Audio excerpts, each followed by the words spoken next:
Class 11 exercise 9.9 application of AP and GP. देखिए हमारे पास क्वेश्चन नंबर फर्स्ट ये है, a man's gets an employment of ₹1000 per month and with an annual increment ₹50 per month, what he earns in 10 year. तो देखिए हमारे पास सबसे पहले जो टर्म हो जाएगी वो 12,000 हो जाएगी, क्योंकि हम ईयरली काम करेंगे और हमारे पास ₹50 का इंक्रीमेंट पर मंथ है। तो हमारे पास जो टोटल हमारा इंक्रीमेंट होगा ईयरली वो हो जाएगा 600।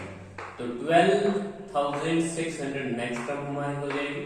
Now it is AP and we have to sum of n/2 into 2a plus का n-1 into, और यहाँ पे हम फॉर्मूला अप्लाई कर सकते हैं। n हमारे पास है 10/2 और 2a यहाँ पे हो जाएगा 24,000 और प्लस का 9 इंटू डी हमारा हो जाएगा 600। यदि हम इसको सोल्व कर लेते हैं तो हमारा रिक्वायर्ड आंसर आएगा।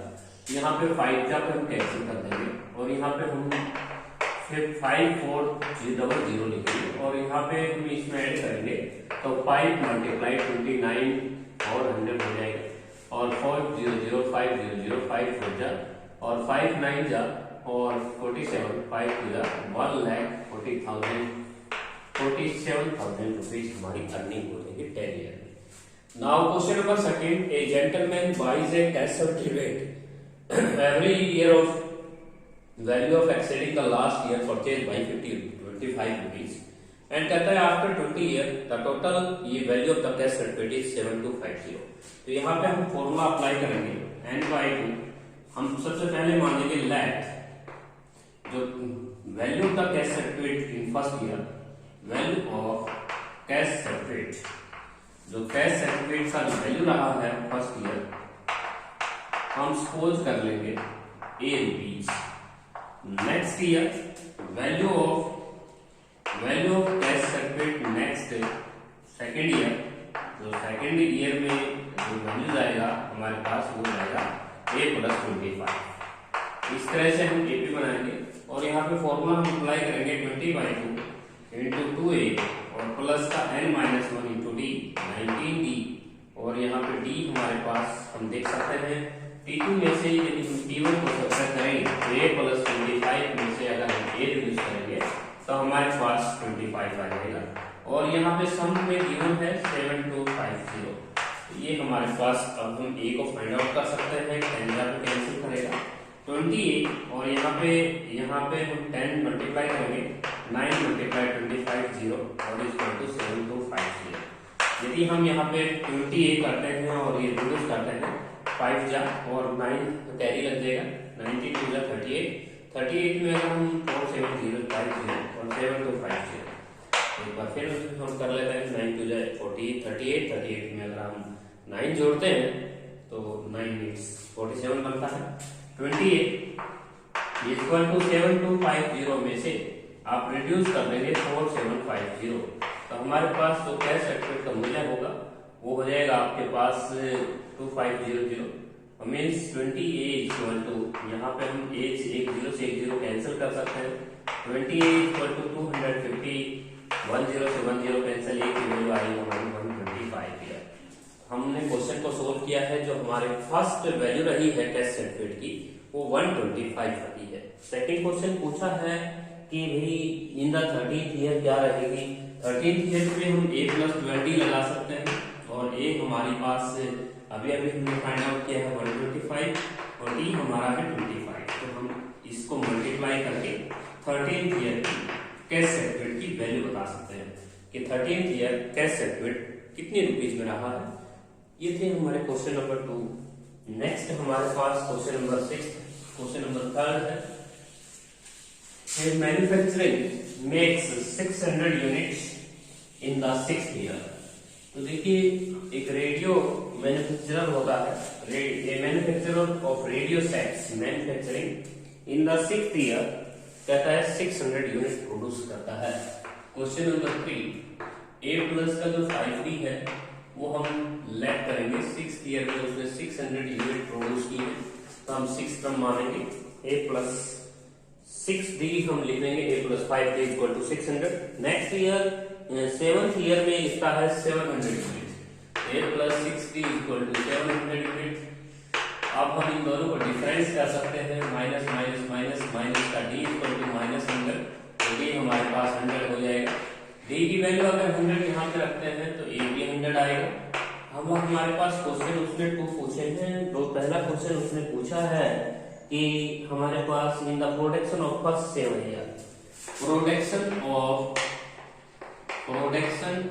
फर्स्ट 7 ईयर, हमें फर्स्ट 7 ईयर का प्रोडक्शन बताना है। तो इसके लिए हम फॉर्मूला लगाएंगे n/2 2a प्लस का n माइनस 1 इंटू डी, और n यहाँ पे हम 7 रख सकते हैं। 7/2 2a आपका 100 है और 7 माइनस 1 और इंटू डी 100 है। यहाँ पे हम 600 और 200 7/2 मल्टीप्लाई, ये हो जाएगा 6 और 2 800, और यहाँ पे 4 को कैंसिल हो जाएगा और रिक्वायर्ड आंसर आ जाएगा 2800।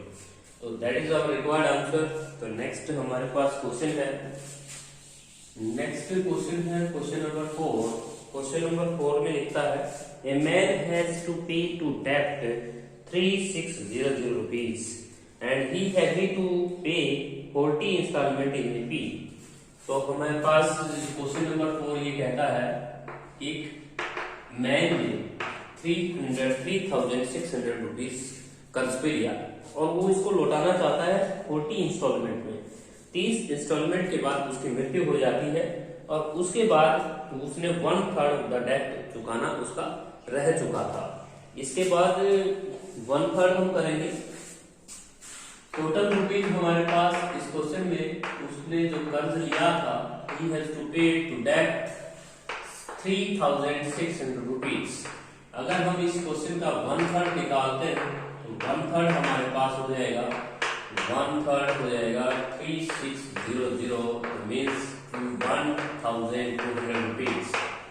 रिमेनिंग जो आप यहाँ पे मनी निकाल सकते हैं, जो रिमेनिंग मनी उसने 30 इंस्टॉलमेंट तक, जब तक उसकी मृत्यु हुई, जब तक उसने पैसा जो दिया उसने लौटाया, वो आपके पास 2400 रुपीज। तो हम यहाँ पे कह सकते हैं कि S40 और S30 हमें गिवन है। S40 हमें 3600 एंड S30 मीन्स 2400। यहाँ पे हम फॉर्मूला लगा सकते हैं 4/2 2a प्लस का n माइनस का 1 इंटू डी, और यहाँ पे भी हम फॉर्मूला लगा सकते हैं 30/2 2a प्लस का n माइनस 1 इंटू डी, और इक्वल को हम लिख सकते हैं 3600 एंड 2400। तो हमारे पास हमें फाइंड आउट करना है, लास्ट में हमें फर्स्ट इंस्टॉलमेंट भी बतानी है और कॉमन डिफरेंस भी बताना है। तो यहाँ पे n हम 40 ले सकते हैं क्योंकि हम 40 इंस्टॉलमेंट में चुकाना चाहते थे। यहाँ पे n हम 30 ले सकते हैं, तो यहाँ पे हम एक 0 कैंसिल कर सकते हैं तो 20 पे कैंसिल हो जाएगा। 10 से 10 कैंसिल, 180 आ जाएगा। यहाँ पे 2 से भी कैंसिल कर देंगे तो 15 जहाँ पे जाएगा, और आपके पास 15 से यदि हम इसको कैंसिल करते हैं तो 15 1 जा 15, उसके बाद 15 6 जा 90 हो जाएगा सीधा। तो यहाँ पे 2 इक्वेशन हम बना चुके हैं, 2a प्लस का 39d और इक्वल टू 180, और सेकंड इक्वेशन होगी आपकी 2a प्लस का 29d इक्वल टू 160। दोनों को रिड्यूस कर देंगे आप, माइनस माइनस माइनस, तो ये हो जाएगा 10d और ये हो जाएगा आपका 20। d की वैल्यू हमारी 2 आई है, d की वैल्यू अगर हम 2 रखते हैं तो यहाँ पे हम a को फाइंड आउट कर सकते हैं। तो हमारे पास जो रिक्वायर्ड आंसर आया है वो हमारे पास a आएगा, दैट इज रिक्वायर्ड आंसर।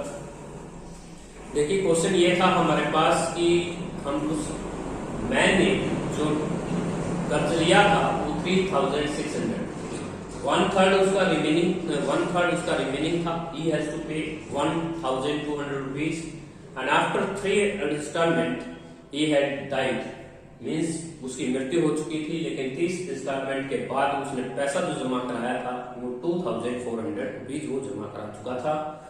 और उसके बाद हम यहाँ पे S30 देख रहे हैं, S40 देख रहे हैं, दोनों का डिफरेंस करेंगे, ए और डी का वैल्यू हम निकाल सकते हैं। नेक्स्ट हमारे पास क्वेश्चन है क्वेश्चन नंबर 5।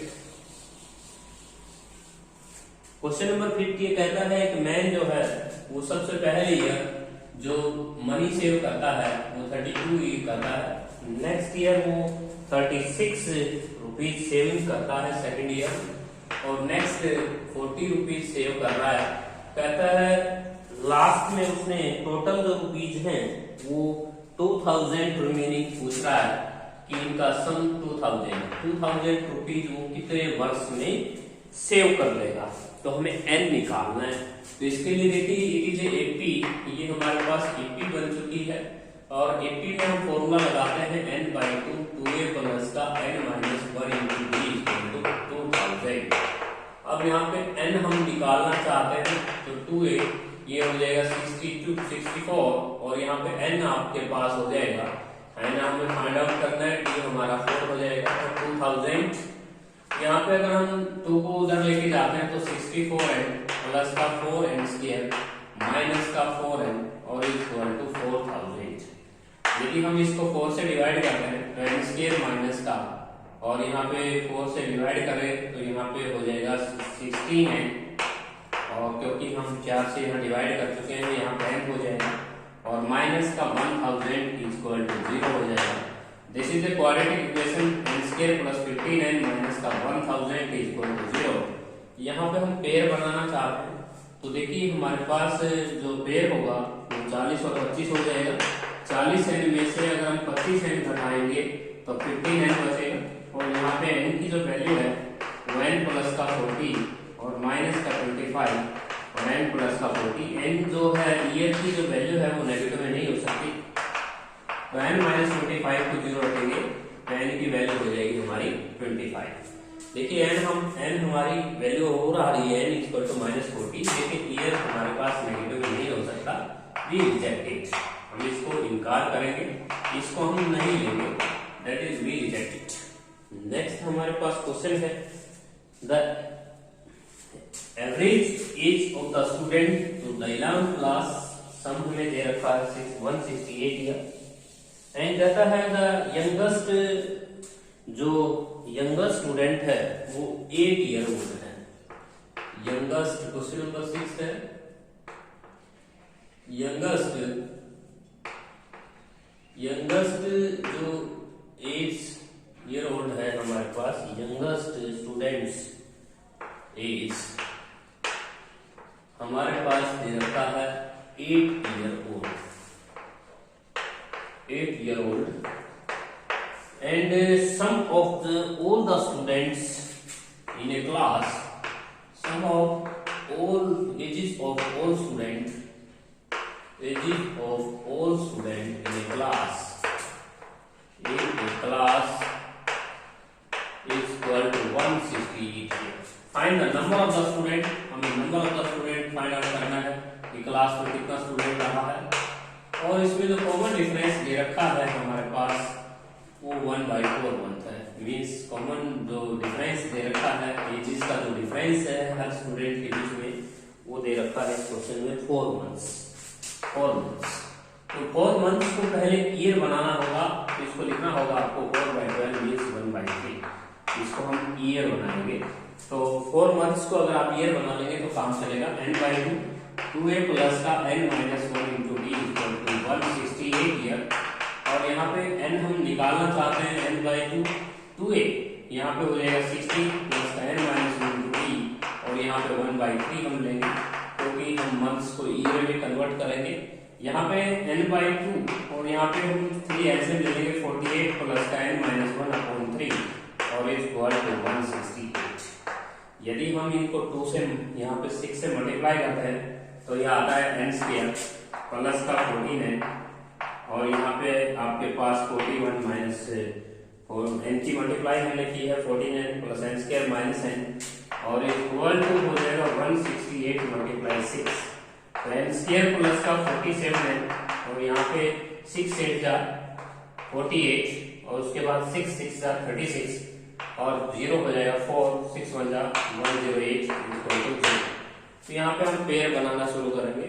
तो यहाँ पे 1008 के अगर हम पेयर बनाना शुरू करें तो हमारा जो रिक्वायर्ड आंसर आएगा वो हमारे पास 16 का कुछ रिलेशन है यहाँ पे n स्क्वायर। यदि 10008 के अगर हम पेयर बनाना चाहते हैं तो 2 5 जा और 2 4 जा, उसके बाद 2 2 जा और 2 5 जा, उसके बाद 2 से फिर करेंगे 2 1 जा 2 2 6 जा 2 6 जा और 2 3 जा, और 7 से हम 3 से करेंगे, 3 2 जा 3 1 3 7। तो हम पेयर बना सकते हैं, इसका पेयर हो जाएगा आपके पास 63 और 63 माइनस 16, 2 2 जा 4 4 2 जा 7 3 जा 63 है और माइनस 16 है। तो ये हम पेयर बना सकते हैं, एन स्क्वायर प्लस और माइनस का 1 0 0 8 ठीक हो जाएगा। तो हमने इस क्वाड्रेटिक इक्वेशन के पेयर बनाए हैं। तो यहाँ से हम n की वैल्यू निकाल सकते हैं 16, क्योंकि n की वैल्यू एक और आएगी माइनस 63, उसको हम लेंगे नहीं, रिजेक्ट कर देंगे। नेक्स्ट हमारे पास क्वेश्चन है, क्वेश्चन नंबर 7 जीपी का क्वेश्चन है। कहता है क्वेश्चन नंबर 7 में एक चेस बोर्ड है, उस चेस बोर्ड में जो ग्रेन्स की आवश्यकता होती है 1 बॉक्सेस में, तो टोटल हमारे पास जो स्केयर होते हैं, inventor of the chess board reward in 1 grains of wheat for the first square, तो means total square in chess board. Question number हमारा 7 है, total square in chess board, जो हमारे पास टोटल स्केयर होते हैं चेस बोर्ड में, इन chess board, तो हमारे पास वो होते हैं 64, और 1 ग्रेन जो 1 स्केयर है उसमें 1 ग्रेन रखा जाता है। नेक्स्ट स्केयर में आपको 2 ग्रेन रखने हैं और थर्ड स्केयर में आपने 4 रखने हैं। तो इस तरह से पूछ रहा है कि 64 जो स्केयर है उसके लिए कितने ग्रेन्स की आवश्यकता होगी। तो ये कि जब becomes GP 1 2 4 8 16, now it is forms a GP and we know that sum of GP, तो हम यहाँ पे सम ऑफ फाइनाइट जीपी का सम निकालेंगे, क्योंकि हमारे पास 64 स्केयर है। तो यहाँ पे first formula r raised to power n minus 1 upon r minus 1, where r is not equal to 1, r greater than 1, r हमारा 1 से बड़ा भी है, तो हमारी फर्स्ट टर्म है 1 2 raised to power n minus 1 2 minus 1। यहाँ पे आप देख सकते हैं कि हमारे पास जो रिक्वायर्ड आंसर है वो 2 raised to power 64 minus 1 upon 2 minus 1, 2 raised to power 64 minus 1 कितने ग्रेन्स की हमें आवश्यकता होगी, क्योंकि चेस बोर्ड के फर्स्ट स्केयर में 1 ग्रेन्स रखा जाता है, नेक्स्ट स्केयर में 2, उससे नेक्स्ट स्केयर में 4, तो it becomes a GP. Next हमारे पास क्वेश्चन है 8th क्वेश्चन। देखिए 8th क्वेश्चन में लिखा है a person has 2 parents,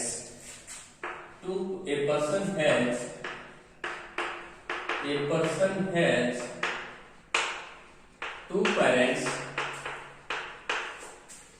and 4 grandparents